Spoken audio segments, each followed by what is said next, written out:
Things to consider when presenting to an international audience in the remote environment. Number one, it's our job to always remind them that they're the hero, because they're the ones who are working even harder to understand what we're talking about because they're speaking our native language, not theirs. When there's a breakdown in communication, it's our responsibility to make it right. It's not their fault because they don't understand our language as well as we'd like them to. Secondly, if we're going to engage people in the remote environment, then please, interaction, and yet more interaction. Presenting lots of slides for an hour is not engaging for anybody. So let's use the tools that are at our disposal, whether it's whiteboards, annotation, directed discussion, word clouds, polls, quizzes, breakout rooms, where, by the way, people can speak in their native language in order to have an even richer conversation and perhaps one that's a little easier on occasion for them.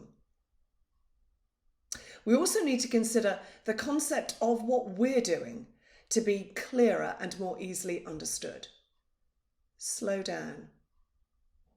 That's as much to enable the audience to negotiate their broadband and Wi-Fi connection as it is to process and translate what we're saying. Use pauses, articulate clearly.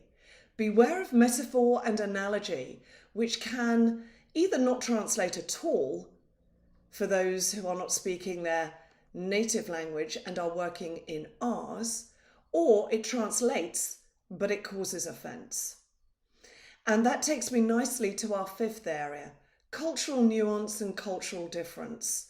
The fabulous nature of working internationally means that we are all gloriously different. How do we need to flex our style and the structure of our session, given the audience's preferences for things like interaction, challenge, asking questions, the notion of how we use graphics and visuals and language and discussion in order to create an engaging and memorable experience for our audience, because that's what we're there to do, not present a lot of slides remotely.